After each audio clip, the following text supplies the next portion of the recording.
আল্লাহ পাক রব্বুল আলামিন পবিত্র কালামে হাকিমের মাঝে বলেন, সুবহানাল্লাযী আসরা বিআবদিহি লাইলাম মিনাল মাসজিদিল হারামি ইলাল মাসজিদিল আকসা إلى المسجد الأقصى الذي باركنا حوله لنريه من آياتنا إنه هو السميع البصير আমার বাবারা বন্ধুরা, এই আয়াতের বহু ব্যাখ্যা আপনারা শুনেছেন। এই আয়াতের মধ্যে কিছু তত্ত্ব লুকায়িত আছে, এই আয়াতের কিছু ক্লাসিফিকেশন আছে। ইনশাআল্লাহ সেগুলোর উপর আপনাদেরকে কিছু বলার চেষ্টা করব। আমার আল্লাহ আয়াতের শুরুতেই বলেছেন সুবহান, জবানটা ছেড়ে বলেন আল্লাহু আকবার। আল্লাহ, আপনি সুবহান কেন ব্যবহার করলেন? আপনি তো আল্লাযী ব্যবহার করতে, আল্লাযী দিয়ে শুরু করতে পারতেন। الذي عصر بعبده ليلا من المسجد الحرام الى المسجد الاقصى। রব্বুল আলামিন কত আয়াত তো আপনি আল্লাহ জিনা দিয়ে শুরু করেছেন, এখানে কেন সুবহান শব্দটা সবার আগে ব্যবহার করলেন? আমার আল্লাহ পাক রব্বুল আলামিন এই সুবহান দ্বারা আল্লাহ বলে দিয়েছেন সর্বময় ক্ষমতার অধিকারী। বলেন, সর্বময় ক্ষমতার অধিকারী কে? আল্লাহ। সর্বময় ক্ষমতার অধিকারী কে? আল্লাহ। এই কথাটা বলার আগে আরেকটা কথা বলে রাখি, গভীর মনোযোগ। আল্লাহ পাক রব্বুল আলামিন যত কিছু সৃষ্টি করেছেন, এই সৃষ্টির মধ্যে যত সৃষ্টি আছে, সকল সৃষ্টি দেখে তো আমরা আশ্চর্য হব, তাই না? পাহাড় দেখলে আমরা আশ্চর্য হই না? আল্লাহু আকবার। এই পাথরের পাহাড় কিভাবে ঝুলে আছে, বেশি দূর যাওয়া লাগবে না। আপনি সীতাকুণ্ড চন্দ্রনাথ পাহাড়ে গেলে, চন্দ্রনাথ পাহাড়ে ওঠার আগে এই পাশে যে পাহাড়টা আছে, মনে হয় যেন পাহাড়ের অর্ধেক ঝুলে আছে, ঠিক কিনা? অর্ধেক পাহাড় মনে হচ্ছে ঝুলে আছে। কিভাবে? সুবহানাল্লাহ। কিভাবে আল্লাহ এটাকে? আপনি সুন্দরবন যান, সাগরের ঢেউ আসলে মনে হবে যেন সুন্দরবনটা উড়ে যাবে, কিন্তু না, সুন্দরবন স্থির। সুন্দরবনের কারণে আমাদের দেশের মানুষগুলা, ওই অঞ্চলের মানুষগুলা কি বিপদ থেকে মুক্ত পায়, সুস্থ আছে, ভালো আছে। এটা আশ্চর্য ধরনের বিষয় না? তো আল্লাহর সৃষ্টির যত আরো আশ্চর্যতা আমাদের চোখের সামনে দেখা যায়। আকাশ, আমরা 1000 স্কয়ার ফিট, 1000 স্কয়ার ফিটও লাগে না, 10 বাই 10 একটা রুম করলে উপরে ছাদের মধ্যে চার কোণা 4টা খুঁটি দেওয়া লাগে, কথা বলেন ঠিক কিনা? কিন্তু আমার আল্লাহ সুবিশাল আকাশটা কোন ধরনের খুঁটি ছাড়া সাজায় রাখছে, ঠিক কিনা? ওইটার নিচে আবার চাঁদ, সূর্য, গ্রহ, নক্ষত্র, অনেক কিছু আছে, যেগুলো আমরা কিছু দেখি, কিছু দেখি না, কথা বলেন।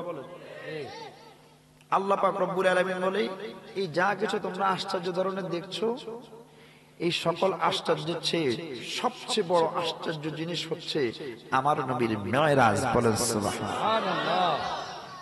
আমাদের এই পৃথিবীটা গোলাকার, শূন্যে বেশে আছে, ঠিক না? এই পৃথিবী কি কোনো কিছুর উপরে আছে? কারণ আমি আছি চেয়ারের উপর, চেয়ার আছে স্টেজের উপর, স্টেজ আছে মাটির উপর, ঠিক কিনা? কিন্তু পৃথিবী কিসের উপর? পৃথিবী কিসের উপর? পৃথিবী শূন্যে ঝুলে আছে। এটা আশ্চর্য না? এই যত আশ্চর্য আছে, সকল আশ্চর্যের চেয়ে সবচেয়ে বড়, আল্লাহর সৃষ্টির সবচেয়ে বড় আশ্চর্যজনক ঘটনা হচ্ছে মেরাজুন নবী। বলেন সুবহানাল্লাহ। আরো জোরে বলেন সুবহানাল্লাহ। সেজন্য আমার আল্লাহ জানেন একদল মেরাজকে বিশ্বাস করবে না, এমন আশ্চর্য ধরনের একটা ঘটনা কেউ বিশ্বাস করতে চাইবে না। সেজন্য আল্লাহ আল্লাযী দিয়ে শুরু করেন না, সুবহান দিয়ে শুরু করছেন। সুবহানাল্লাহ বলেন, আরো জোরে বলেন সুবহানাল্লাহ। এই সুবহান দ্বারা আল্লাহ বুঝিয়েছেন যে বান্দা, আমি আল্লাহ সর্বময় ক্ষমতার অধিকারী, আমি আল্লাহ সবচেয়ে বড় শক্তিশালী। বলেন সুবহানাল্লাহ। আল্লাহ পাক রব্বুল আলামিন সুবহান শব্দ দ্বারা আয়াতের আলোচনা শুরু করলেন, আমার নবীর মেরাজের কথা বর্ণনা দেওয়া শুরু করলেন।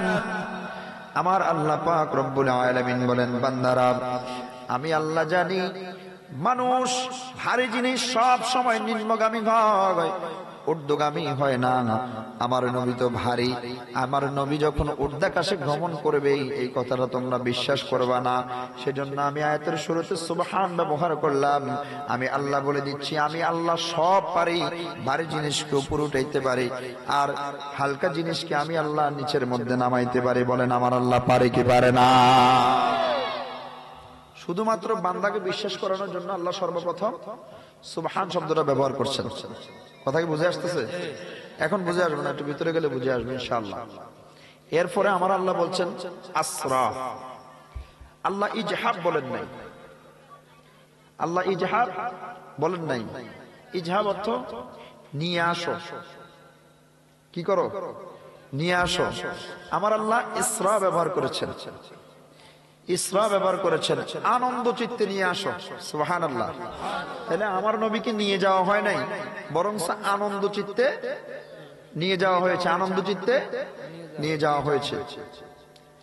এরপর আমার আল্লাহ কি বলছেন? বিআবদি। আমার আল্লাহ কোরআনের অসংখ্য জায়গায় ইয়া রাসূলুল্লাহ ব্যবহার করেছেন, হাবিবুল্লাহ ব্যবহার করেছেন। আমার আল্লাহ এই শব্দগুলা ব্যবহার করা সঙ্গত ছিল, কিন্তু এই শব্দগুলা কেন ব্যবহার করেন না? আবদান শব্দটা কেন ব্যবহার করেছেন? আমি আমার বান্দাকে ভ্রমণ করিয়েছি, এটা কেন বলেছেন? কারণ আমার আল্লাহ পাক রব্বুল আলামিন যদি বন্ধু হাবিবুল্লাহ শব্দটা ব্যবহার করতেন, তাহলে আমরা মনে করতাম অথবা অন্যান্যরা মনে করত বন্ধুকে বন্ধু নিতেই পারে, কিন্তু বান্দাকে আল্লাহ নিতে পারে। এটা আমার আল্লাহ বুঝাবার জন্য আবদান শব্দটা ব্যবহার করেছেন। বলেন সুবহানাল্লাহ।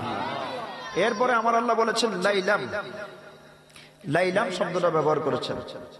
ইসরার আরেকটা অর্থ হচ্ছে রাত্রিকালীন ভ্রমণ। ইসরার আরেকটা অর্থ কি? রাত্রিকালীন ভ্রমণ। এখন রাত্রিকালীন ভ্রমণ হলে তো মাগরিবের পর থেকে ফজর পর্যন্ত, ঠিক কি না? কথা বলেন। মাগরিবের পর থেকে ফজর পর্যন্ত কি রাত? আমার আল্লাহ সেজন্য লাইল বলে দিয়েছেন রাতের কিছু অংশ। সুবহানাল্লাহ বলেন। আমার নবী তাহলে রাতের কিছু অংশতে ভ্রমণ করেছেন। কোথায়? আল্লাহর আরশ মুআল্লা পর্যন্ত। সুবহানাল্লাহ। আর জোরে বলেন সুবহানাল্লাহ। এই গেল একটা সাইড, একটা দিক। কেমন মনে রাখবেন। এরপরে মেরাজের তিনটা স্তর আছে। মেরাজের কয়টা স্তর আছে? তিনটা স্তর আছে। আমার নবীর বাশারিয়াত, প্রথম স্তর হচ্ছে বাশারিয়াত। এই কথাগুলো আপনার সচরাচর মানে আমাদের গ্রামে পাড়ায় মহল্লায় মসজিদে খুব কম বলা হয়, ঠিক না? খুব কম বলা হয় না। হুজুরা জানে, সময়ের কারণে বলতে পারে না আর কি। হুজুরা জানে না, বিষয়টা এমন না, জানে, সময়ের কারণে বলতে পারে না। প্রথমে আল্লাহ রাসূলের যে মেরাজের তিনটা স্তর, এক নাম্বার স্তর হচ্ছে বাশারিয়াত, দুই নাম্বার স্তর হচ্ছে মালাইকাত নূরানিয়াত, নূরানিয়াত, তিন নাম্বার হচ্ছে হাকিকিয়াত। তিন নাম্বার কি? হাকিকিয়াত। মেরাজের স্তর প্রথমটা কি? বাশারিয়াত। বাশারিয়াত থেকে শুরু? ইলাল মসজিদিল হারামে ইলাল মসজিদিল আকসা, মসজিদে হারাম থেকে মসজিদে আকসা পর্যন্ত। এখানে যে মেরাজটা হয়েছে, সেই মেরাজটা হয়েছে আল্লাহ রাসূলের বাশারিয়াতের মেরাজ। সুবহানাল্লাহ বলেন। আর জোরে বলেন সুবহানাল্লাহ। এবার নূরানিয়াত, আসমানের উপরে মাটির খেলা চলে। হে জোরে বলেন। এই জন্য আমি মাঝে মাঝে চিন্তা করি আমার ভাইয়েরা মেরাজ কেন মানে না। আমি চিন্তা করে দেখলাম মেরাজ যদি মানতে হয় তাহলে আমার নবীকে নূর মানতে হবে। সুবহানাল্লাহ বলেন। মেরাজ মানতে হলে আমার নবীকে নূর মানতে হবে। বলেন না সুবহানাল্লাহ। কারণ আসমানের উপরে মাটির খেলা চলে না, বাশারিয়াতের খেলা চলে চলে না। প্রথম আসমান থেকে সিদরাতুল বাইতুল মুকাদ্দাস থেকে সিদরাতুল মুনতাহা পর্যন্ত আল্লাহ রাসূলের নূরানিয়াতের মেরাজ হয়েছে। সুবহানাল্লাহ। সিদরাতুল মুনতাহা থেকে আরশ মুআল্লা পর্যন্ত আল্লাহ রাসূলের হাকিকিয়াতের মেরাজ হয়েছে। বলেন সুবহানাল্লাহ। এই তিনটা স্তরে মেরাজের কিছু কথা বলার চেষ্টা করব। হুজুর শুনবেন না ইনশাআল্লাহ। এরপর আল্লাহ রাসূল মেরাজ থেকে কি নিয়ে এসেছেন সেটা আলোচনার শেষে বলে দিব। কেমন? আমরা সবাই জানি, সব হুজুররা বলে নামাজ নিয়ে আসছে, নামাজ নিয়ে আসছে, নামাজ নিয়ে আসছে, এর বাইরে আর কিছু বলে না। অনেকেই বলে না, জানে হুজুররা যে জানে না বিষয়টা এমন না, জানে কিন্তু বলে না ইনশাআল্লাহ আমি আজকে গোমর পাশ করে যাব। শুনতে রাজি আছেন? আমার বাবারা একটু গভীর মনোযোগ। আল্লাহ পাক রব্বুল আলামিন যেই বন্ধুর জন্য আশা 18,000 মাখলুকাত 80,000 আলম সৃষ্টি করলেন, ওই বন্ধুকে আমার আল্লাহ পাক রব্বুল আলামিন আল্লাহর সকল সৃষ্টি দেখাবেন না, এমনটা হতে পারে না, এমনটা হতে পারে না। কথা কোন ঠিক কি না? আল্লাহ পাক রব্বুল আলামিন ইচ্ছা পোষণ করলেন আমার আপনার নবী, উম্মতের দরদি নবী, নবী মুহাম্মদুর রাসূলুল্লাহ সাল্লাল্লাহু আলাইহি ওয়াসাল্লামকে আমার আল্লাহর বাড়িতে নিবেন। আমার আল্লাহ পাক রব্বুল আলামিন হযরত জিবরাইল আলাইহিস সালাতু ওয়াস সালামকে ডাক দিল, হে জিবরাইল, আমার হাবিবুল্লাহ নবী মুহাম্মদুর রাসূলুল্লাহ সাল্লাল্লাহু আলাইহি ওয়াসাল্লামকে আমি আল্লাহ আমার বাড়িতে নিয়ে আসতে চাই। এর জিবরাইল যাও যাও যাও, আমার বন্ধুর বাড়িতে আমি আল্লাহর পক্ষ থেকে দাওয়াত নিয়ে যাও, দাওয়াত নিয়ে যাও। আর আমার আল্লাহ পাক রব্বুল আলামিন জিবরাইলকে বলে, এর জিবরাইল, আমি আল্লাহর আরশ মুআল্লা থেকে শুরু করে প্রথম আসমান পর্যন্ত যত ফেরেশতারা রয়েছে সকল ফেরেশতাদেরকে বলো আসমানগুলা সুন্দরভাবে সুসজ্জিত করে সাজাবার জন্য। প্রত্যেকটা ফেরেশতা আতর গোলাপ মেখে যেন সুন্দরভাবে সেজে গুজে থাকে। হে জিবরাইল, ওই জাহান্নামের মধ্যে যাও, জাহান্নামে যাইয়া বলো আমি আল্লাহ পাক রব্বুল আলামিন আমার নবীকে মেরাজ করাবো, আমার নবীকে জাহান্নাম প্রত্যক্ষ করাবো। আমার নবী যদি জাহান্নামের এমন উত্তপ্ত আগুন দেখতে পায়, আমার নবীর মন খারাপ হয়ে যাবে। কারণ শুরুতেই বলেছি আমার আল্লাহ পাক রব্বুল আলামিন ইসরা দ্বারা আমার নবীকে আনন্দ চিত্তে ভ্রমণ করিয়েছেন। আনন্দ চিত্তে ভ্রমণ করাতে নিয়ে আমার নবীর মনটা খারাপ হতে আমার আল্লাহ দিবেন না। সেজন্য আমার আল্লাহ পাক রব্বুল আলামিন জিবরাইলকে বলে, রে জিবরাইল, আমার বন্ধু আসবে, ওই জাহান্নামের ফেরেশতাদেরকে বলো জাহান্নামের আগুনগুলো নিভিয়ে দেওয়ার জন্য। হে জিবরাইল, যাও যাও যাও, জান্নাতের মধ্যে চলে যাও। ওই জান্নাতের মধ্যে যাইয়া জান্নাতের হুর গিলমানগুলোকে বলো সুন্দরভাবে সাজতে। আমি আল্লাহর জান্নাতটাকে সুন্দরভাবে সাজিয়ে গুছিয়ে রাখতে আমি আল্লাহ পাক রব্বুল আলামিন আমার নবীকে জান্নাত দেখাবো। এর জিবরাইল, যাও যাও, জান্নাতের মধ্যে চলে যাও। জান্নাত থেকে সুন্দর একটা দ্রুতগামী একটা বাহন নিয়ে আমার নবীর কাছে চলে যাও। জগতের মুসলমান, এই ইমানদার মুসলমান বন্ধুরা রে আমার, এই আলিপুরের ভাই বন্ধু বাবারা, একটু গভীর মনোযোগ, একটু গভীর মনোযোগ। আল্লাহ পাক রব্বুল আলামিনের আদেশ শুনে হযরত জিবরাইল আলাইহিস সালাতু ওয়াস সালাম জান্নাতের মধ্যে চলে গেলেন। সাত আসমানের ফেরেশতাদেরকে এলান করে দিলেন আল্লাহর হাবিব আল্লাহর বাড়িতে আসবে, আল্লাহর হাবিব আল্লাহর বাড়িতে আসবে, আল্লাহর হাবিব আল্লাহর বাড়িতে আসবে। তোমরা আকাশটাকে সুন্দরভাবে সুসজ্জিত করো, আকাশটাকে তোমরা সুন্দরভাবে সুসজ্জিত করে তোমরাও সুন্দরভাবে সাজগোজ করে নাও। জান্নাতের মধ্যে চলে গেলেন, জান্নাতে আল্লাহর এলান জারি করে দিলেন। জাহান্নামে গিয়ে জাহান্নামে আল্লাহর এলান জারি করে দিলেন। এবার হযরত জিবরাইল জান্নাতের বাহনগুলোর কাছে গেলেন। জান্নাতের বাহনগুলোর কাছে যাওয়ার পরে হযরত জিবরাইল আলাইহিস সালাতু ওয়াস সালাম দেখতে পেলেন জান্নাতের বাহনগুলা একজন আরেকজনের সাথে আনন্দ উল্লাস করতেছে, খেলাধুলা করতেছে। একটা বাহন যার নাম বুরাক, ওই বুরাক জান্নাতের একটা প্রান্তে একটা কন্যারে বসে বসে কান্দে। বাবারে, এমন কান্না কানছে, কানতে কানতে তার চোখের পাশ দিয়া দাগ হয়ে গেছে, ড্রেন হয়ে গেছে। আল্লাহ পাক রব্বুল আলামিনের ফেরেশতা হযরত জিবরাইল ডাক দেয়, এরে বুরাক, এ বুরাক, আজকে আর কাঁদার সময় নেই, এখন আর কাঁদবা না। আমি জানতে চাই জান্নাতের মধ্যে যত বাহন রয়েছে সবাই খেলাধুলা করতেছে, আনন্দ উল্লাস করতেছে, তুমি কেন কান্দো? কানতে কানতে তোমার চোখে নহর পড়ে গেছে, ব্যাপারটা কি? হযরত জিবরাইল এই কথা জিজ্ঞাসা করার পরে আল্লাহ পাক রব্বুল আলামিনের জান্নাতে থাকা বুরাকের জবান খুলে যায়।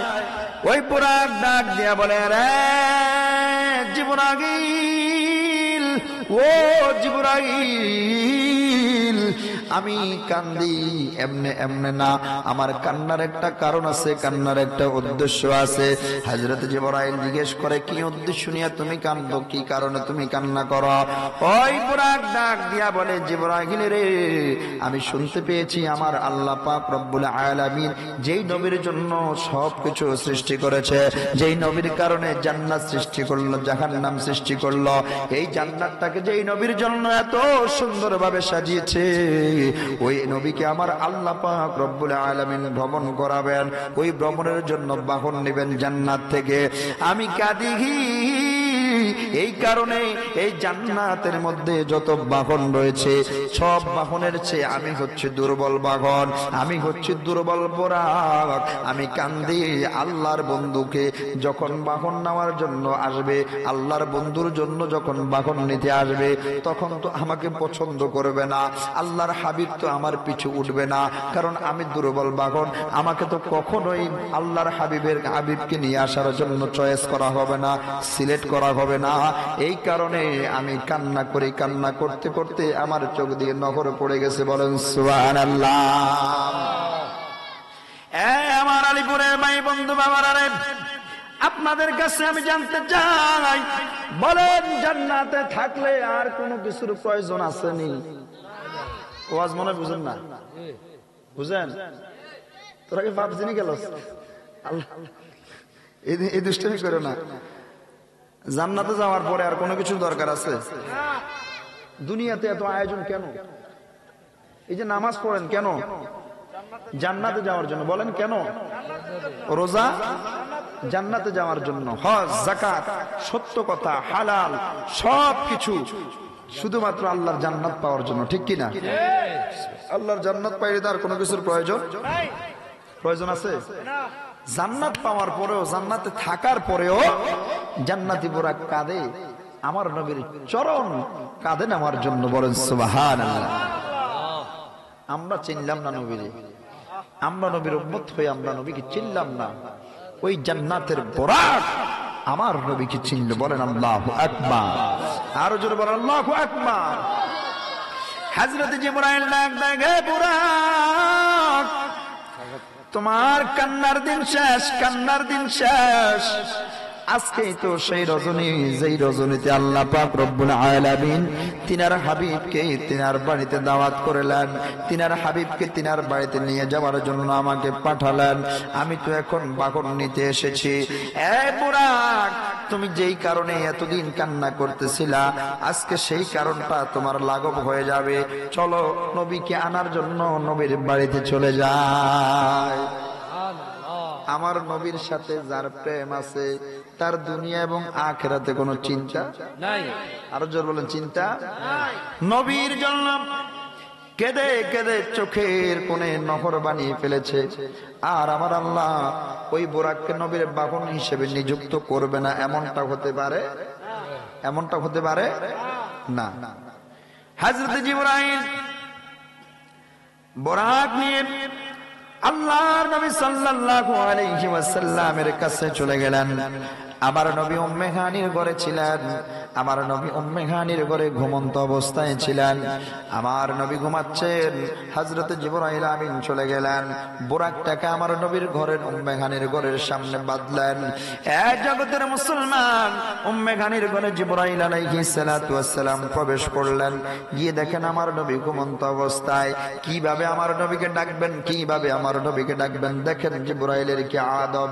আমার নবীর দরবারে এসে জিবরাইল কিভাবে আমার নবীকে তাজিম করে, সম্মান করে। জিবরাইল আমার নবীকে দেখে ঘুমন্ত অবস্থায় কিভাবে নবীকে ডাকবেন? যদি ডাক দেওয়া হয় নাম ধরে, নবীর যদি ঘুমের কষ্ট হয়, নবীর মনে যদি কষ্ট যায়, হযরত জিবরাইল আলাইহিস সালাতু ওয়াস সালাম কিছুক্ষণের মধ্যে চিন্তা করলেন কিভাবে জাগানো যায়। জিবরাইলের 600 পাখা। বলেন কয়শ? আরো জোরে বলেন কয়শ? হযরত জিবরাইলের 600 পাখা। এই 600 পাখার মধ্যে একটা পাখা আছে নাতিশীতোষ্ণ, যেটা ঠান্ডাও নয় গরমও নয়। ওই পাখা দিয়া জিবরাইল আলাইহিস সালাতু ওয়াস সালাম আমার নবীর কদম মুবারকে চুম্বন করলেন। বলেন সুবহানাল্লাহ। এই আমার আলিপুরের ভাই বন্ধু বাবারা রে, আপনার মায়ের নবী, উম্মতের দরদি নবী, যখন আমার নবীর কদম মোবারকে চুম্বন করা হলো, আমার নবী ঘুম থেকে জাগলেন।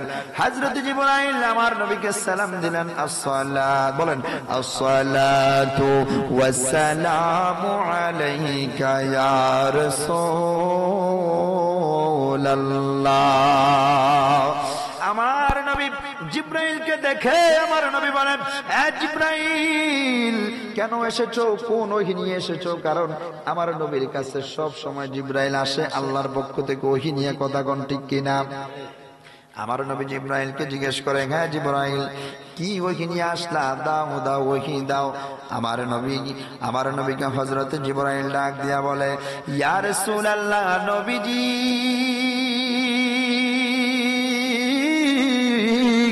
ও মায়ার নবী গো, আজকে আমি কোনো ওহী নিয়ে আসি না ইয়া রাসূলুল্লাহ। ও জিবরাইল, তাহলে কেন তুমি আসলা? আমার নবীকে জিবরাইল ডাক দিয়া বলে, ইয়া রাসূলুল্লাহ, ইয়া হাবিবাল্লাহ গো, মায়ার নবীজি, আজকে আমি আসছি ওই রব্বুল আলামিনের পক্ষ থেকে আপনি নবীর কাছে দাওয়াত নিয়া, নিমন্ত্রণ কার্ড নিয়া, ইয়া রাসূলুল্লাহ গে, ইয়া হাবিবাল্লাহ, আমার আল্লাহ পাক রব্বুল আলামিন আপনি নবীকে দাওয়াত করেছেন আল্লাহর বাড়িতে, আমি আপনাকে নেওয়ার জন্য এসেছি। বলেন সুবহানাল্লাহ। আমার আল্লাহ পাক রব্বুল আলামিন আল্লাহর নবীকে দাওয়াত করেছেন, আল্লাহর নবীর দাওয়াত গ্রহণ করেছেন। আমার নবী ওযু করলেন, জমজমের পানি দিয়ে আমার নবী ওযু করলেন। ওযু করে আমার নবী 2 রাকাত নামাজ আদায় করলেন। আমার নবীর বাশারিয়াতের মেরাজ শুরু হয়ে গেল। বলেন সুবহানাল্লাহ। মেরাজের স্তর কয়টা? কয়টা? কি কি? এই যে ওয়াজ, কোনো লাভ নেই, এটা কানের সুখ। কিসের সুখ? কানের সুখ। বাশারিয়াত, নুরানিয়াত, হাকিকিয়াত। বাশারিয়াত, নুরানিয়াত, হাকিকিয়াত। আমার নবীর বাশারিয়াতের মেরাজ শুরু হয়ে গেল। আমার নবী সাল্লাল্লাহু আলাইহি ওয়াসাল্লাম বুরাকে উঠবেন, বুরাক একটু উদ্যত হলেন। হযরত জিবরাইল ডাক দিয়ে বলে, হে বুরাক, তুমি জানো কে তোমার পিঠের মধ্যে উঠতে যাচ্ছে? বুরাক বলে, হ্যাঁ জানি।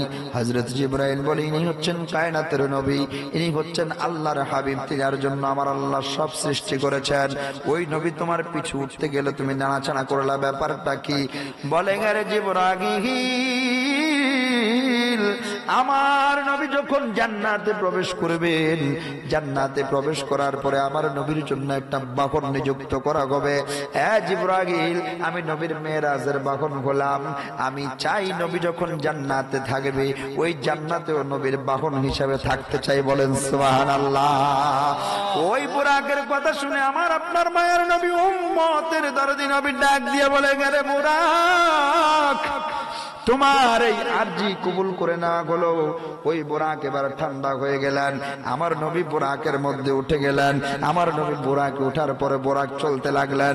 প্রতিমধ্যে হযরত মূসা আলাইহিস সালাতু ওয়াস সালামকে দেখতে পেলেন। মূসা নবী কবরের মধ্যে দাঁড়ায়া দাঁড়ায়া নামাজ পড়ে। বলেন সুবহানাল্লাহ। সুবহানাল্লাহ কয় না রে? সুবহানাল্লাহ। মূসা নবী কি করে? দাঁড়া দাঁড়া নামাজ পড়ে। মূসা নবী আমার নবীর কয় হাজার বছর আগে মারা গেছে। আমার নবী আসার অনেক আগে মূসা নবী কি পৃথিবীর জমিন থেকে বিদায় নিয়েছেন, পর্দা করেছেন।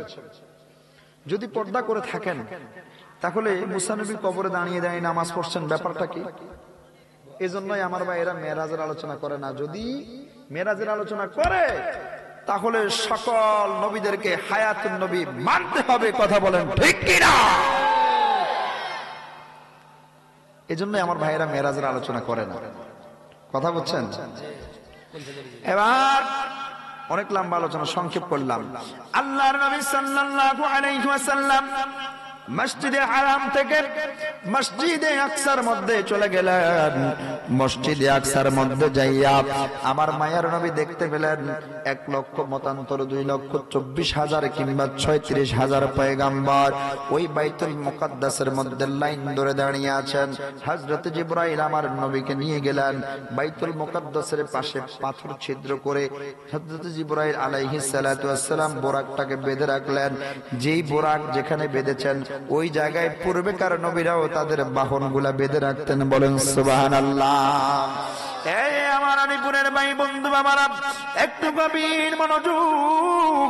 আল্লাহর নবী সাল্লাল্লাহু আলাইহি ওয়াসাল্লাম বাইতুল মুকাদ্দাসের মধ্যে চলে গেলেন। বাইতুল মুকাদ্দাসে যাওয়ার পরে দেখলেন নবী এবং রাসূলুল্লাহ সবাই কাতারবন্দি হয়ে আছেন। এবার সবাই কাতারবন্দি, আমার নবীও কাতারে দাঁড়াইলেন, হযরত জিবরাইলও কাতারে দাঁড়াইলেন, হযরত আদম ও সফিউল্লাহ কাতারে দাঁড়াইলেন, ইব্রাহিম ও খলিলুল্লাহ কাতারে দাঁড়াইলেন, ইসমাঈল ও জবিউল্লাহ কাতারে দাঁড়াইলেন, ঈসা রূহুল্লাহ কাতারে দাঁড়াইলেন, মুসা কালিমুল্লাহ কাতারে দাঁড়াইলেন, ইউসুফ নবী কাতারে দাঁড়াইলেন, হারুন আলাইহিস সালাতু ওয়াস সালাম কাতারে দাঁড়াইলেন, সুলাইমান নবী কাতারে দাঁড়াইলেন, দাউদ নবী কাতারে দাঁড়াইলেন। সব নবীরা কাতারের মধ্যে দাঁড়িয়ে আছেন, লম্বা লাইন, পিছনে পিছনে লাইন ধরে ধরে 1 লক্ষ অথবা 2 লক্ষ 24,000 অথবা 36,000 পয়গম্বর লাইন ধরে দাঁড়িয়ে আছেন। 2 রাকাত নামাজ হবে। বলেন কয় রাকাত? কয় রাকাত? কয় রাকাত নামাজ হবে? কয় রাকাত? 2 রাকাত নামাজ হবে। সবাই নবী, সবাই রাসূল, অনেকেই রাসূল, সবাই নবী। কে ইমাম হবে, কে ইমামতি করবে, কে ইমাম হবে, কে নামাজ পড়াবে? আজকে সকল নবীদের ইমাম কে হবে? হযরত জিবরাইল ডাক দিয়া বলেন, ইয়া রাসূলুল্লাহ, ইয়া হাবিবাল্লাহ, ও মায়ার নবীজি, আপনাকে নামাজ পড়াতে হবে। আমার নবী বলেন, না, এখানে আমার বাবা দাঁড়িয়ে আছেন, এখানে আমার বাবা দাঁড়িয়ে আছেন, আদম ও সফিউল্লাহ, বাবার সামনে কিভাবে আমি ইমামতি করি? এখানে জাতির পিতা ইব্রাহিম ও খলিলুল্লাহ দাঁড়িয়ে আছেন, কিভাবে আমি এখানে নামাজ পড়ি? আজ কিভাবে আমি ইমামতি করি? এখানে মুসা কালিমুল্লাহ দাঁড়িয়ে আছেন, যেই মুসার সাথে আমার নবীর সাথে কথোপকথন হতো, তিনাদের সামনে আমি কিভাবে ইমামতি করি? হযরত ইব্রাহিম আলাইহিস সালাতু ওয়াস সালাম সামনে অগ্রসর হলেন, সামনে অগ্রসর হয়ে আমার নবীকে নামাজ পড়ার জন্য আদেশ করলেন। হযরত জিবরাইল এবার আরেকবার বললেন, ইয়া রাসূলুল্লাহ, ইয়া হাবিবাল্লাহ, নবীজি, ও মায়ার নবী গো, আমার আল্লাহ পাক রব্বুল আলামিনের আদেশ হচ্ছে আপনি আজকে সকল নবীদের ইমামতি করবেন। সালাতুন ইয়া রাসূলুল্লাহ আলাইকুম সালামুন ইয়া হাবিবাল্লাহ, সালাতুন ইয়া রাসূলুল্লাহ আলাইকুম সালামুন ইয়া। যারা বলে নবীরা কবরে জিন্দা নয়, যারা বলে নবীরা মরে গেছে, আমি বলতে চাই বাইতুল মুকাদ্দাসে যে তিনারা বক্তব্য দিলেন, তিনাদের জিসম বক্তব্য দিছে নাকি রূহ বক্তব্য দিছে? রূহ বক্তব্য দিতে পারে কেউ? আপনার আমার রূহ বক্তব্য দিতে পারে? আমি আনিসুর রহমান আছি, বক্তব্য দিচ্ছি, শক্তি আছে, জবান আছে, বাক শক্তি আছে, বক্তব্য দিচ্ছি। আমার এই দেহটা নাই, আমার রূহ আছে, আছে না? আছে না? এই কথা কয় না, আছে না? আমরা কি মনে করি যারা মরে যায় তারা শেষ? তাদের রুহটা আমাদের চারপাশে ঘোরাঘুরি করে, তারা সব দেখতে পারে। এই রুহের জগতের আলোচনা ইনশাল্লাহ আবার আরেক সময় হলে ইনশাল্লাহ করব।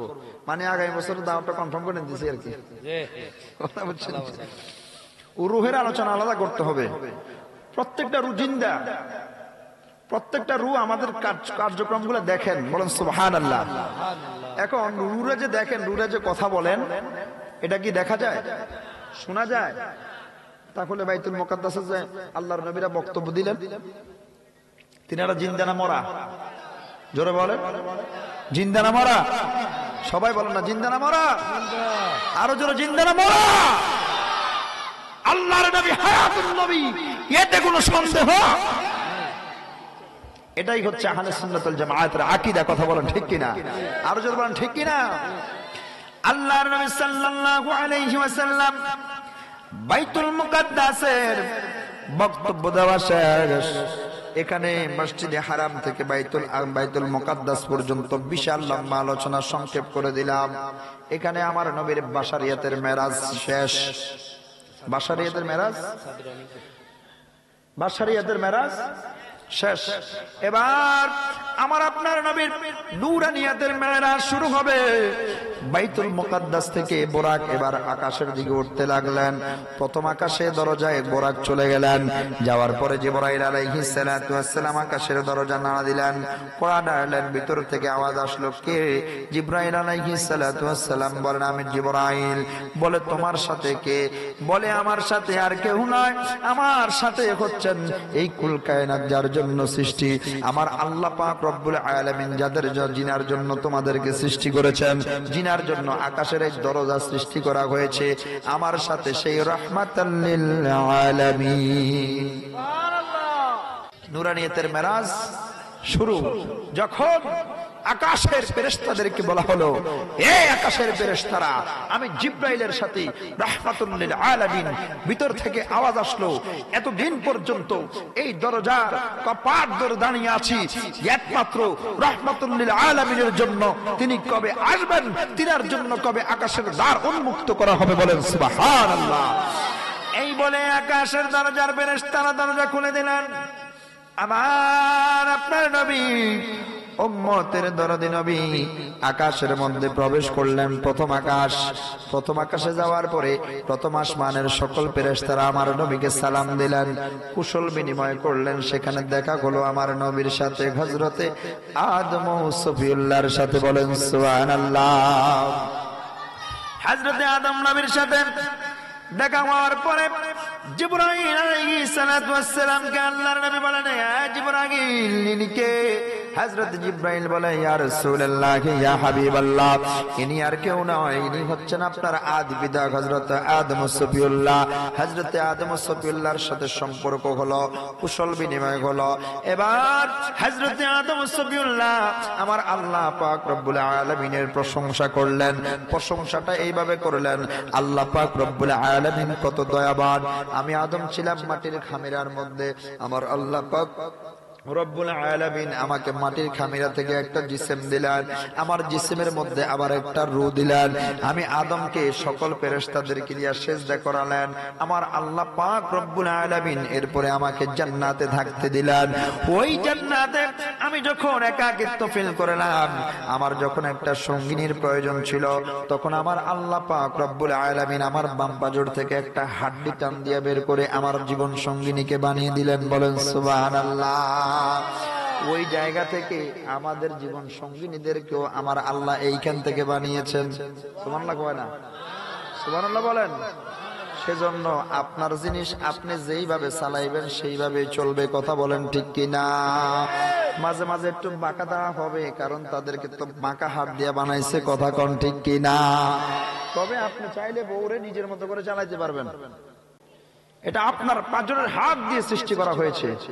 এখন আমি কিন্তু ওই সময় বলছি আমাদের বউদেরকে, হুজুর আপনি বহু বচন কেন ব্যবহার করলেন?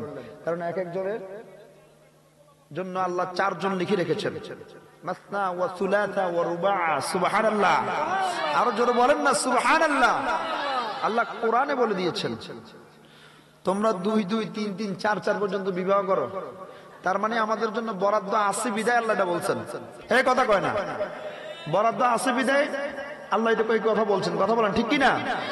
যদি বরাদ্দ 4 জন থাকে তাহলে 4 জনের হাত দিয়ে বানাইছে। আল্লাহ পাক রব্বুল আলামিনের প্রশংসা করলেন। আমার নবী দ্বিতীয় আসমানে পানি জমালেন। দ্বিতীয় আসমানের দরজায় আবার জিবরাইল আলাইহিস সালাম কথোপকথন করে দরজা খুললেন। দরজা খুলে আমার নবী, আপনার নবী, উম্মতের দরদি নবী দ্বিতীয় আসমানে প্রবেশ করলেন। দ্বিতীয় আসমানে প্রবেশ করার পরে ফেরেশতারা আমার নবীকে সাদর সম্ভাষণ জানালেন। সেখানে গিয়ে দেখা হলো হযরত ঈসা আলাইহিস সালামের সাথে। ঈসা আলাইহিস সালামের সাথে পরিচয় হলেন, কথাবার্তা হলেন। আল্লাহর নবী চলে গেলেন তৃতীয় আসমানে। তৃতীয় আসমানে যাওয়ার পরে ফেরেশতারা আমার নবীকে কুশল বিনিময় করে সংবর্ধনা জানালেন। সেখানে দেখা হয়ে গেল হযরত ইউসুফ আলাইহিস সালামের সাথে। আল্লাহর নবীকে হযরত জিবরাইল পরিচয় করিয়ে দিলেন, ইয়া রাসূলুল্লাহ, ইয়া হাবিবাল্লাহ, মায়ার নবীজি, ইনি হচ্ছেন আপনার ভাই হযরত ইউসুফ আলাইহিস সালাম। আল্লাহর নবীকে যখন ইউসুফ আলাইহিস সালামের সাথে পরিচয় করে দিলেন, আমার নবী মুলাকাত করলেন, মুআনাকা করলেন, বলেন সুবহানাল্লাহ। আর আমার নবী বলতে লাগলেন, ইউসুফ আমার ভাই, আল্লাহ পাক রব্বুল আলামিন আল্লাহর সৃষ্টির মধ্যে যত সৌন্দর্য আছে, কিও আল্লাহর সৌন্দর্যের মধ্যে যত সৌন্দর্য আছে, আল্লাহর নবী বলেন আমার আল্লাহ পাক রব্বুল আলামিনের সৃষ্টির মধ্যে যত সৌন্দর্য আছে, সকল সৌন্দর্যের অর্ধেক সৌন্দর্য দিয়া আমার আল্লাহ ইউসুফ নবীরে বানাইছেন। বলেন সুবহানাল্লাহ। আল্লাহর সৃষ্টিতে যত সৌন্দর্য আছে, যত সৌন্দর্য আছে, আমরা সাজেক যাই আল্লাহর সৌন্দর্য দেখার জন্য, ঠিক না? আমরা সিলেট জাফলং যাই আল্লাহর সৌন্দর্য দেখার জন্য, কথা বলেন। আমাদের দেশে যারা একটু বিত্তবান তারা কাশ্মীরে যায় আল্লাহর সৌন্দর্য দেখার জন্য, ঠিক কিনা? বিশ্ব যারা ভ্রমণ পিপাসু তারা আল্লাহর সৌন্দর্য দেখার জন্য তো ভ্রমণ করে, কথা বলেন ঠিক কিনা? এই সৌন্দর্য ইউসুফ আলাইহিস সালামের সৌন্দর্যের কাছে কিছুই না। সুবহানাল্লাহ কয় না? আল্লাহর নবী বলেন আমার ভাই ইউসুফ, যাকে আমার আল্লাহ পাক রব্বুল আলামিন আমার আল্লাহর সকল সৌন্দর্যের অর্ধেক সৌন্দর্য দিয়া বানাইলেন, অর্ধেক সৌন্দর্য দিয়ে যাকে সৃষ্টি করলেন, আমার নবী তিনার সাথে কুশল বিনিময় করে এবার চলে গেলেন চতুর্থ আসমানে। চতুর্থ আসমানে যাওয়ার পরে আমার আল্লাহ পাক রব্বুল আলামিনের নবীর সাথে দেখা হয়ে গেল হযরত ইদ্রিস আলাইহিস সালাতু ওয়াস সালামের সাথে। সেখানে কি লেখছে আলোচনা গোছানোর জন্য বলা হয়েছে, কালেকশন হবে মাহফিল কমিটির পক্ষ থেকে। বলেন আল্লাহু আকবার। হারুন আলাইহিস সালাতু ওয়াস সালামের সাথে দেখা হলো। ষষ্ঠ আসমানে যাওয়ার পরে আমার নবীর সাথে মূসা নবীর সাথে দেখা হলো। পঞ্চম আসমান ভেদ করে মূসা নবীর সাথে অনেক কথাবার্তা বললেন। এবার চলে গেলেন সপ্তম আসমানে। সপ্তম আসমানে যাওয়ার পরে আমার আপনার মায়ের নবীর সাথে হযরত ইব্রাহিম খলিলুল্লাহর সাথে দেখা হলো। ইব্রাহিম নবী আমার আল্লাহর প্রশংসা করলেন। আমার আল্লাহর সাথে আমার আল্লাহর প্রশংসা করার পরে এবার আমার নবী আপনার নবী উম্মতের দরদি নবী আমার এবার বাইতুল মামুরে চলে গেলেন। বলেন সুবহানাল্লাহ। বাইতুল মামুর হচ্ছে আকাশের কাবা। আমাদের পৃথিবীতে যেমন একটা কাবা আছে, যেই কাবার দিকে ফিরে আমরা নামাজ পড়ি, যেই কাবা শরীফ তাওয়াফ করে আমরা হজ পালন করি, এই রকম আকাশেও একটা কাবা আছে। ওই কাবার নাম হচ্ছে বাইতুল মামুর। ওই বাইতুল মামুর কেমন জায়গা বাবারা, আমার একটু গভীর মনোযোগ, কথা বলবেন না, ডাইনে বামে কথা বলে ডিস্টার্ব করবেন না। আলোচনা গোছায় ফেলতেছি, আমি আপনাদেরকে আর ডিস্টার্ব করব না। এই আমারে বাবা, আল্লাহ পাক রব্বুল আলামিনের আরশের কাবা হচ্ছে বাইতুল মামুর। বাইতুল মামুরের মধ্যে নামাজ পড়ার জন্য আল্লাহর ফেরেশতারা দলে দলে, একজন একজন করে না, দলে দলে লাইন ধরে আছে, দলে দলে লাইন ধরে আছে। এক দলে একজন নয়, দুইজন নয়, তিনজন নয়, 1000 নয়, 2000 নয়, 3000 নয়, এক এক দলে 70,000 করে ফেরেশতা। বলেন সুবহানাল্লাহ। 70,000 এক দলে, এক দলের পিছনে আরেক দল, এক দলের পিছনে আরেক দল, এইভাবে দল ধরে লাইনে দাঁড়িয়ে আছেন 70,000 ফেরেশতারা। ওই বাইতুল মামুরে প্রত্যহ নামাজ পড়া হয়, প্রত্যহ 2 রাকাত করে নামাজ পড়া হয়। আমার আল্লাহর কুদরতি কদমে সেজদা দেওয়া হয়। একদল ফেরেশতা একবার সুযোগ পায়, জীবনে আর তারা বাইতুল মামুরে নামাজ পড়ার সুযোগ পায় না। তার কারণ পিছনে এত বেশি লাইন। বলেন সুবহানাল্লাহ। আর জোরে কন্যা সুবহানাল্লাহ। আমার আপনার নবী বাইতুল মামুরে গেলেন। বাইতুল মামুরে গিয়া আমার আপনার নবী উম্মতের দরদি নবী 2 রাকাত নামাজ পড়লেন। সেজন্য আমার নবীকে বলা হয় মালাই নবিয়ুল মালাইকা। জোরে জোরে বলা যাবে কি সুবহানাল্লাহ। এ আমার আলিপুরের ভাই বন্ধু বাবারা রে, আমার নবী এবার সিদরাতুল মুনতাহায় চলে গেলেন। আমার নবী নূরানিয়াতের মেরাজ শুরু হয়েছে বাইতুল মুকাদ্দাস থেকে। আমার নবী নূরানিয়াতের মেরাজ করতে করতে গেলেন সিদরাতুল মুনতাহায়। সিদরাতুল মুনতাহা কেমন জায়গা? সিদরাতুল মুনতাহা হচ্ছে একটা স্টেপ, যেই স্টেপটা এমন একটা স্টেপ, এই সিদরাতুল মুনতাহার নিচে যা কিছু আছে 7 জমিন পর্যন্ত, এই 7 জমিনের কোনো কিছু সিদরাতুল মুনতাহার উপরে ওঠার ক্ষমতা নাই, উঠতে পারবে না। জোরে জোরে বলেন আল্লাহু আকবার। আবার এই সিদরাতুল মুনতাহার উপরে আল্লাহর আরশ মুআল্লা। এই আলোচনা বুঝেন?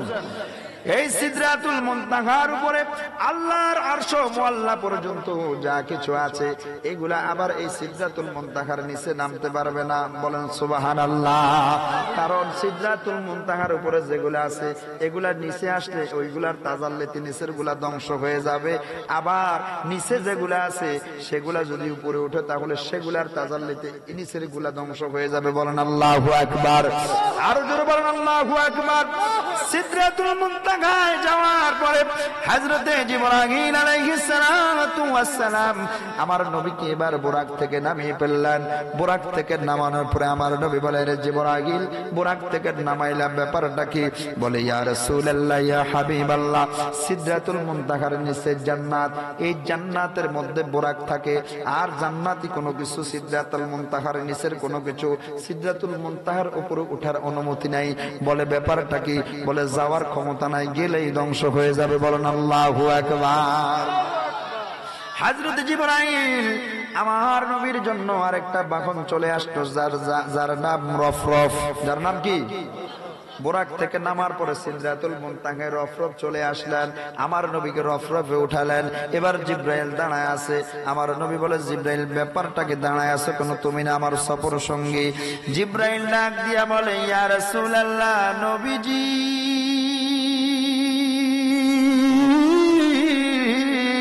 ও মায়ার নবী গো, আমি জিবরাইলের 600 পাখা আছে, আমি জিবরাইলের 600 পাখা আছে। ইয়া রাসূলুল্লাহ, ইয়া হাবিবাল্লাহ, আমি যদি এই 600 পাখা নিয়ে সিদরাতুল মুনতাহার মধ্যে একটু প্রবেশ করি, ইয়া রাসূলুল্লাহ, আমার 600 পাখা জ্বলে পুড়ে সারকার হয়ে যাবে। বলেন আল্লাহু আকবার। এবার জিবরাইলকে আমার নবী বলেন, ও জিবরাইল, তোমার মতো এত বিশ্বস্ত সঙ্গী আমি কোথায় পাবো? তোমার মতো এত বিশ্বস্ত সঙ্গী পেলে আমি কিভাবে এত দূরে পাড়ি দিব? হযরত জিবরাইল বলেন, ইয়া রাসূলুল্লাহ, ইয়া হাবিবাল্লাহ, কোনো ভয় নাই, কোনো ভয় নাই, কোনো ভয় নাই। আমার নবীকে যখন নামার জন্য জিবরাইল আসলেন, জিবরাইল আসার পরে আমার নবী সিনা সাক করেছিলেন চতুর্থবারের মতো। চতুর্থবার এই মেরাজের রাত্রে আমার নবীর সিনা চাক করা হয়েছে, আমার নবীর বক্ষ বিদীর্ণ করা হয়েছে। আমরা যেটারে বলি, কি বলি? Open heart surgery. আমরা যেটা বলি ওপেন হার্ট সার্জারি, এই ওপেন হার্ট সার্জারি করা হলো। আমার নবীর কলিজা গুদ্দাগুলা বের করা হলো। এগুলা হাউজে কাউসারের পানি দিয়ে পরিপূর্ণভাবে পরিষ্কার করে আবার জায়গায় জায়গায় বসিয়ে দিয়ে সেটিং করে দেওয়া হলো, সেলাই করে দেওয়া হলো। ও পৃথিবীর মুসলমান, আমার নবীকে ওই সিদরাতুল মুনতাহায় যাইয়া হযরত জিবরাইলকে যখন আমার নবী বললেন, হ্যাঁ জিবরাইল, আমি কিভাবে যাব? এত দুর্গম পথ আমি কিভাবে পাড়ি দিব? হযরত জিবরাইল বলে, ইয়া রাসূলুল্লাহ, নবীজি, ও মায়ার নবী গো, আপনার সিনা সাক করে আপনার ভিতর থেকে সকল ধরনের ভয় ভীতিকে দূর করে দেওয়া হয়েছে। আপনি সামনে অগ্রসর হন, আপনার জন্য রাস্তা সুগম হয়ে যাবে। বলেন আল্লাহু আকবার। আল্লাহর নবী সিদরাতুল মুনতাহা ছেড়ে রফরফে সওয়ার হয়ে আল্লাহর আরশ মুআল্লার দিকে রওনা হয়ে গেলেন। সামনে যাইতে যাইতে যাইতে যাইতে যাইতে যাইতে আমার নবী এত দূর চলে গেলেন। এখন আমার নবী চিন্তা করতেছেন, চারদিকে শুনশান নীরবতা। আমার নবী চিন্তা করলেন, মনে করলেন, দেখতে পেলেন, বুঝতে পারলেন এখন আর কিছু নাই। আমার ডানেও কিছু নাই, বামেও কিছু নাই, সামনেও কিছু নাই, পিছনেও কিছু নাই, এমন নীরব। আমার নবী হাদিস শরীফে বলেন, আমি চিন্তা করতে লাগলাম, আমি ভাবতে লাগলাম, মনে হয় আল্লাহ পাক রব্বুল আলামিন সবকিছুকে ধ্বংস করে ফেলেছেন। আর কোন ফেরেশতাও জীবিত নাই, আর কোন মানুষ জীবিত নাই, আর কোন ইনসান জীবিত নাই, জিন জীবিত নাই। আমার নবী এই কথা চিন্তা করতে করতে একটু ভীতির সঞ্চার মনের মধ্যে হয়ে গেল, অন্তরে ভীতির সঞ্চার হলো।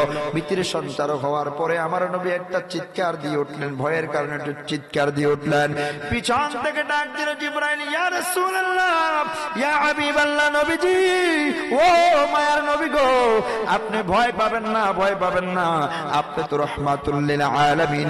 আপনার সাথে সাক্ষাতের জন্য আল্লাহ পাক রব্বুল আলামিন লা মাকানে বসে আছেন।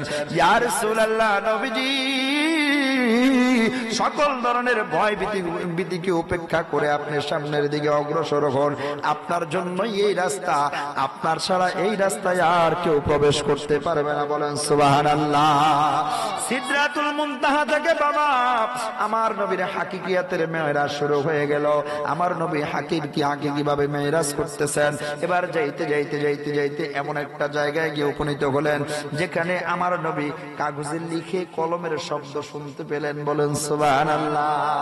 যখন কলমের খোসা খোঁচা দিয়ে যখন আমরা কাগজে লিখে একটা আওয়াজ হয়, হয় কিনা? হয় কিনা? একদম সামান্য কলমে লিখলে দেখবেন কাগজে হালকা হালকা একটা আওয়াজ হয় না? আওয়াজ হয় না? আমার নবী ওই রকম কলমের আওয়াজ শুনতে পেলেন। আমার নবী বুঝতে পারলেন আমার আল্লাহর হুকুম আহকাম লিপিবদ্ধ ফেরেশতারা লিখছে, ওই আওয়াজটা শোনা যাচ্ছে। বলেন সুবহানাল্লাহ। আমার নবী রপ্তপ নিয়ে গেলেন। আমার আল্লাহ পাক রব্বুল আলামিন আমার নবীকে কাছে ডেকে নিলেন, কাছে ডেকে নিলেন, কাছে ডেকে নিলেন। পৃথিবীর মুসলমানদের কতটুকু কাছে ডেকে নিলেন আমার আল্লাহ পাক রব্বুল আলামিন বলেন সুম্মা দানা ফাতাদাল্লা। অতঃপর আমার আল্লাহ পাক রব্বুল আলামিন নিকটবর্তী হলেন, আমার নবীকে নিকটে করে নিলেন, নিকটে করে নিলেন। ফাকানা কাবা কাউসাইনি আও আদনা। জবানটা ছেড়ে বলেন আল্লাহু আকবার। আল্লাহ পাক রব্বুল আলামিন বলেন ফাকানা কাবা কাউসাইনি আও আদনা। আমার আল্লাহ পাক রব্বুল আলামিন বলেন আমি আমার নবীকে এত কাছে নিয়ে নিলাম, এত কাছে টেনে নিলাম, দুইটা তীর আর ধনুক যত কাছাকাছি থাকে, তীর আর ধনুক যত কাছাকাছি থাকে, আমি আমার হাবিবুল্লাহকে আমি আল্লাহর অতটা নিকটে নিয়ে গেলাম। বলেন সুবহানাল্লাহ। কি ও সুবহানাল্লাহ? এই আওয়াজ, এই আওয়াজ জোরে বলেন সুবহানাল্লাহ। তীর আর ধনুক মনে হয় খুব দূরে দূরে থাকে। তীর এখানে, ধনুক ওইখানে। তীর আর ধনুক এখানে, তীর এখানে, ধনুক এখানে, ধনুক এখানেই তীর। এটা যদি ধনুক হয় এটা তীর। তারপরে আপনারা ভেদ করতে পারবেন। কথা বলেন ঠিক কিনা? আরো জোরে বলেন ঠিক কিনা? এই তীর আর ধনুকের মতো নিকটে আমার নবীকে নিয়ে নিলেন। পৃথিবীর মুসলমান একটু গভীর মনোযোগ। হযরত মূসা আলাইহিস সালাতু ওয়াস সালাম তুর পাহাড়ে গিয়ে আমার আল্লাহর সাথে কথোপকথন করে আল্লাহ দেখার ইচ্ছা আকাঙ্ক্ষা মনের মধ্যে জাগ্রত হলো। মূসা নবী বললেন রব্বুল আলামিন আমার সাথে সাক্ষাৎ করেন। আমার আল্লাহ বলে মূসা রে তুমি আমার সাথে সাক্ষাৎ করতে পারবা না। আল্লাহ কেন পারবো না? এত কথা বলি, এত কিছু শেয়ার করি আপনার সাথে, এত প্রেম আদান প্রদান করতেছি কথার মাধ্যমে, আর গোপনে কতকাল? একটু প্রকাশ হন, একটু প্রকাশ হন, একটু প্রকাশ হন। আমার আল্লাহ পাক রব্বুল আলামিন মূসা নবীর এই ফোন দেখে আমার আল্লাহ পাক রব্বুল আলামিন মূসা নবীকে 70,000 পর্দার ভিতর থেকে নূরের তাজাল্লি হালকা একটু দেখিয়েছেন। তুর পাহাড় জ্বলে সারখার হয়ে গিয়েছে। বলেন সুবহানাল্লাহ। যদি আমার নবীর হাকিকিয়াতের মেরাজ না হতো, যদি আমার নবীর হাকিকি সুরত না থাকতো, তাহলে আমার আল্লাহর সামনে তীর আর ধনুকের মতো যাওয়ার ক্ষমতা ছিল না, ছিল না, ছিল না। কথা বলেন ঠিক কিনা? সুতরাং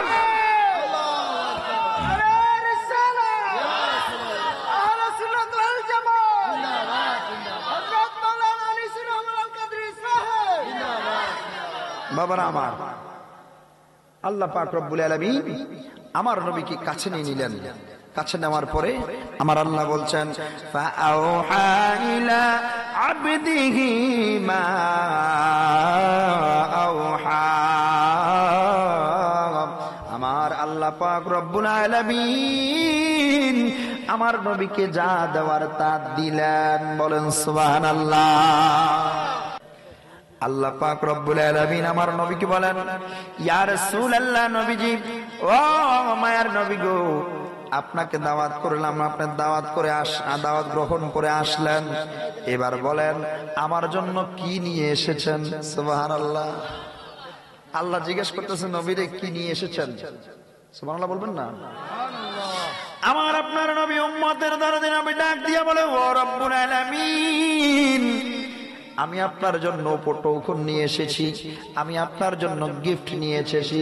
ইয়া রাব্বুল আলামিন, আমি যে গিফট নিয়ে এসেছি সেটা হচ্ছে আমার উম্মতের যত নেক আমল আছে ওই নেক আমল আপনার জন্য নাজরানা হিসেবে নিয়ে এসেছি। বলেন সুবহানাল্লাহ। আল্লাহ পাক রব্বুল আলামিন বলেন ইয়া রাসূলুল্লাহ, ইয়া হাবিবাল্লাহ, ও মায়ার নবীজি আপনি তো আপনার ইচ্ছা অনুযায়ী আমার বাড়িতে আমার জন্য গিফট নিয়ে এসেছেন, উপটোকন নিয়ে এসেছেন। ইয়া রাসূলুল্লাহ, নবীজি, ও মায়ার নবী গো, আমি আল্লাহ পাক রব্বুল আলামিন আপনাকে কিছু দেব, তবে ইয়া রাসূলুল্লাহ, ইয়া হাবিবাল্লাহ, আমি আমার মন মতো আপনাকে কিছু দিতে চাই না। ইয়া রাসূলুল্লাহ, আমি আপনার মন মতো আপনাকে কিছু দিতে চাই। আপনি বলেন আপনার কি লাগবে? আমার আল্লাহ নবীর ইচ্ছায় কি দিবেন? নবীকে গিফট করবেন। নবীর ইচ্ছায় নবীকে উপহার দিবেন। কি দিবেন? উপহার দিবেন।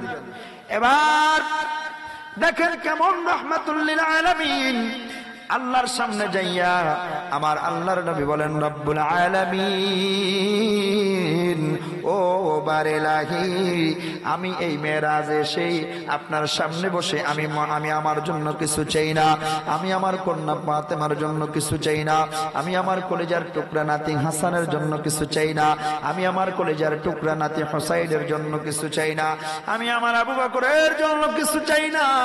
ও রব্বুল আলামিন, আমার যা চাওয়া সেটা হচ্ছে আমার উম্মতের জন্য, আমার উম্মতের জন্য, আমার উম্মতের জন্য। আমার আপনার নবী দুনিয়াতে এসে কান্না করেছেন, রব্বি হাবলি উম্মতি উম্মতি বলে 63 বছর উম্মতকে নাজাত দেওয়ার জন্য, উম্মতকে জান মুক্ত করার জন্য, জান্নাতে নেওয়ার জন্য কেঁদেছেন। এখনো আমার নবী রওজা পাকে, রওজা মুবারকে উম্মতি উম্মতি বলে কেঁদেছেন। যখন আমার আল্লাহ পাক রব্বুল আলামিন আনন্দ চিত্তে নবীকে ভ্রমণ করালেন, ওই আনন্দ ঘন মুহূর্ত আমার নবী আমাদেরকে ভুলেন নাই। বলেন সুবহানাল্লাহ। আরো যারা আওয়াজে বলেন সুবহানাল্লাহ। আমার নবী বলেন, রব্বুল আলামিন, আমি চাই আমার সকল বান্দা, সকল উম্মতকে আপনি মাফ করে দিবেন। আমার গুনাহগার উম্মতগুলা বড়ই দুর্বল, বুঝে না বুঝে তারা অনেক গুনাহ করবে। ও রব্বুল আলামিন, আমি চাই আপনি তাদেরকে হাসরের ময়দানে ক্ষমা করে আপনি তাদেরকে জান্নাত দিয়ে দিবেন। আমার আল্লাহ পাক রব্বুল আলামিন ডাক দিয়া বলে, ইয়া রাসূলুল্লাহ, ইয়া হাবিবাল্লাহ, ও মায়ার নবীজি, আমি আপনাকে এমন একটা জিনিস দিব, যে জিনিসটা আপনার উম্মত গ্রহণ করলে তারা হাসরের ময়দানে আমি আল্লাহর আযাব থেকে মুক্ত হয়ে জান্নাতে চলে যেতে পারবে। বলেন সুবহানাল্লাহ। এই বলে আমার আল্লাহ পাক রব্বুল আলামিন উম্মতকে ক্ষমা করাবার জন্য, উম্মতকে জান্নাত দেওয়ার জন্য, আল্লাহর বান্দাদেরকে জান্নাত দেওয়ার জন্য, নবীর উম্মতদেরকে জান্নাত দেওয়ার জন্য আর আমাদের আপনার নবীকে 50 ওয়াক্ত নামাজ উপহার দিলেন। বলেন সুবহানাল্লাহ। কয় ওয়াক্ত? কয় ওয়াক্ত? 50 ওয়াক্ত।